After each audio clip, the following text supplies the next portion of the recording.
नमस्कार मित्रों, सुप्रभात, अभिनंदन, शुभ गुरुवार। गुरुवार की मधुर पावन बेला पर मैं आप सभी का हार्दिक अभिनंदन एवं स्वागत करता हूं। मित्रों, आज 9 नवंबर है, उत्तराखंड का स्थापना दिवस है। आज उत्तराखंड को 23 साल पूरे हो चुके हैं। मैं इस पावन अवसर पे तत्कालीन प्रधानमंत्री स्वर्गीय अटल बिहारी वाजपेयी जी को भी श्रद्धा सुमन अर्पित करता हूं, जिनकी सरकार के रहते, जिनकी दूरदृष्टिकोण से, जिनके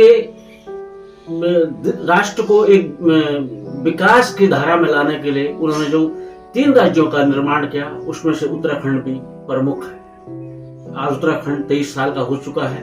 सभी उत्तराखंड वासियों को भी कोटि कोटि प्रणाम, अभिनंदन।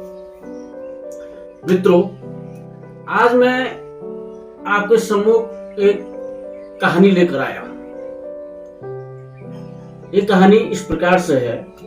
एक बार भगवान विष्णु ने अपनी मंत्रिमंडल की बैठक बुलाई हरिद्वार में। मंत्रिमंडल में जैसे शिव जी रक्षा मंत्री हैं, ब्रह्मा जी निर्माण मंत्री, माँ दुर्गा ऊर्जा मंत्री, माँ सरस्वती शिक्षा मंत्री, माँ लक्ष्मी वित्त मंत्री। इसी प्रकार से उनके मंत्रिमंडल में गणेश जी गृह राज्य मंत्री, हनुमान जी रक्षा राज्य मंत्री, इस प्रकार से मंत्रिमंडल का। तो यमराज भी एक मंत्रिमंडल उनके मंत्रिमंडल में है, क्योंकि वो जनगणना एवं कानून मंत्री यमराज जी के पास है ये मंत्रालय। तो व्यस्त गृह मंत्रालय के अंदर आ रहा था, तो भगवान विष्णु ने हरिद्वार जो मीटिंग बुलाई थी, वो मीटिंग शुरू हो चुकी थी। यमराज जी को पहुंचने में थोड़ा देर हुई। मीटिंग शुरू हो चुकी थी अंदर, और वो आए बड़ी तेजी में, और जैसे ही अंदर जाने लगे उन्होंने देखा पेड़ में गरुड़ और तोता बैठा हुआ है। उन्होंने तोते की ओर देखा और मुस्कुराए और कुछ नहीं बोला, और मीटिंग क्योंकि शुरू हो चुकी थी, देर हो गई थी उनको, वो मीटिंग में चले गए। तोता बड़ा डर गया। तोता ने गरुड़ से कहा कि कोई और हंसता तो कोई बड़ी बात नहीं थी, लेकिन साक्षात काल यमराज हंसे, मुझे यहाँ पर बड़ा डर लग रहा है। तो तोते ने गरुड़ से प्रार्थना की कि मेरी स्पीड कम है, आप मुझे यहाँ से कंधे में बैठा करके काशी छोड़ा, जिससे मैं यमराज जी के क्रोध से, क्योंकि बाहर आएंगे। वो क्यों मुस्कुराए? क्योंकि होता ना जैसे जैसे काम होते हैं, जिसके पास जैसे मंत्रालय पुलिस वाला दिखेगा तो आदमी डरता है। पुलिस वाला किसी के यहाँ आते हैं तो चाहे वो मित्र हैं, रिश्तेदार हैं, अच्छे हैं, लेकिन लोगों को लगता है कि पुलिस क्यों आई। इसी प्रकार तोते के अंदर भी ये विचार उत्पन्न हुआ कि ब्रह्मा जी गए, वो ऐसे नहीं मुस्कुराए। तो यमराज जी की मुस्कान पर भी एक वो हो गया, भय हो गया। कोई काल है। सृष्टि के आरंभ में प्रभु ने सबसे पहले यमराज जी का ही उत्पन्न किया था, काल का निर्माण किया था कि काल की गति के अनुसार ही सारे कार्यक्रम होंगे।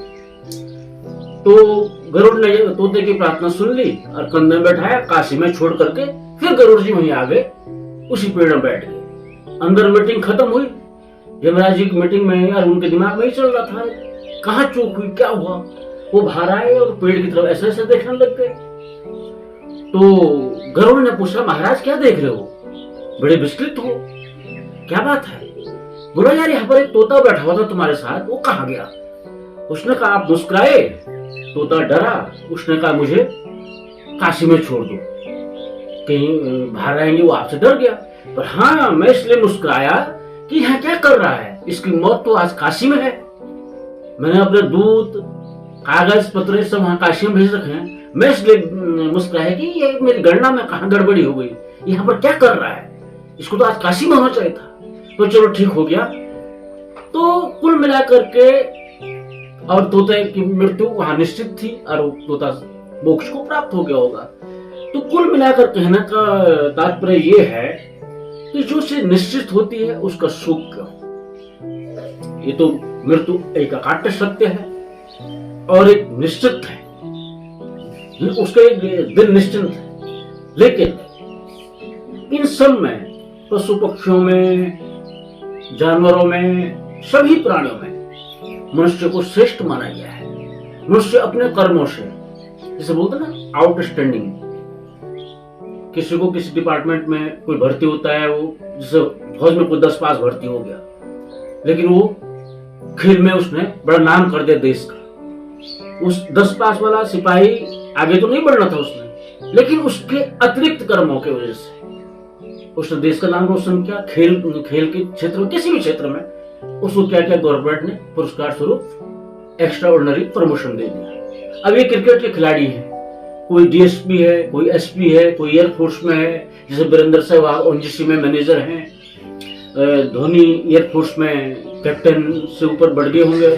तो इस प्रकार से इनको कोई टेस्ट नहीं लिया गया। ये आउटस्टैंडिंग, मनुष्य को दिमाग दिया गया है, सोचने की क्षमता दी गई है, तो मनुष्य अपने कर्मों के आधार पर अपनी आयु को भी बढ़ा सकता है। जैसे मैंने पिछले जो साप्ताहिक व्रत वाले वीडियो में उल्लेख किया था कि व्रत लेकर के हम अपना दाना पानी बचा करके, जैसे मृत्यु निकट आई वैसे वहां मीटिंग होती है, भाई इसका तो अभी दाना पानी शेष है। ये करुणा सुख सागर का दरबार है। जो मंत्रिमंडल किसी पार्टी का नहीं है, कांग्रेस भाजपा बसपा सपा इनका नहीं है। ये करुणा सुख सागर दीनदयाल का ब्रह्मांडपति का मंत्रालय है, मंत्रिमंडल है। वो न किसी का कुछ छोड़ते हैं और न किसी से कुछ वो करते हैं, एक्स्ट्रा वसूल करते हैं।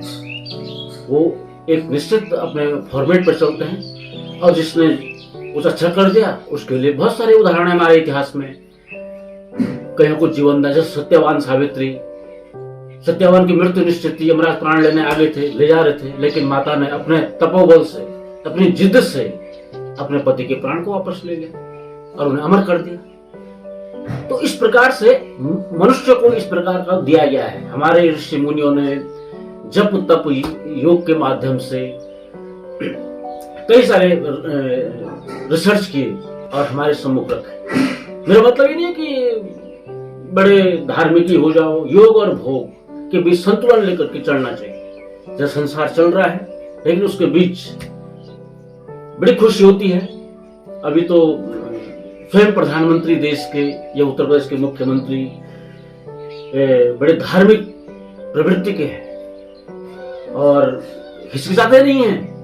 मंदिर में शिवलिंग में पानी चढ़ाने से, पूजा करने से बिल्कुल उनको भय नहीं होता है कि मेरी सरकार रहेगी, मुझे वोट मिलेंगे नहीं मिलेंगे। ये होना चाहिए, अपने अस्तित्व की रक्षा। और इस प्रकार से हम सभी को अपने अस्तित्व के लिए, चाहे कोई अब टीका लगा रहा है, कोई नाम रखे कि बड़ा पंडित बन रहा है, ये बड़ा धार्मिक ढोंगी है, बोलने दो उसको। हमें बड़ा टीका लगाना ही लगाना, हमारी प्रवृत्ति में है, हमारे संस्कारों में है। अब प्रधानमंत्री बोलेंगे कि यार बड़ा, मुझे बोल रहे हैं कि बड़ा पानी चढ़ा रहा है, शिव जी का बड़ा आराधक बन रखा है, बद्रीनाथ जा रहा क्या, लेकिन वो प्रभाव नहीं करता है। और वही सच्चे तपस्वी है परम पूज्य योगी आदित्यनाथ जी, वो नहीं झिझकते हैं। तो अच्छे के लिए, अच्छे कामों के लिए झिझक किस बात की। अब तोता और गरुड़ की कहानी से ये निष्कर्ष है कि मृत्यु निश्चित है, लेकिन किस प्रकार होगी, कहां होगी। अब पशु पक्षियों को इस प्रकार का उनको तो निश्चितता पर ही, लेकिन मनुष्य को ये चीज अतिरिक्त दी गई है। इसके साथ ही नमस्कार, धन्यवाद, प्रणाम। अपनी कृपा बनाए रखें, अपना स्नेह बनाए रखें और चैनल को सब्सक्राइब जिन लोगों ने अभी तक नहीं किया, मेरी उनसे प्रार्थना है कि सब्सक्राइब कीजिए। और फिर ऐसी अन्य कहानियों के साथ में आपसे मिलूंगा। नमस्कार।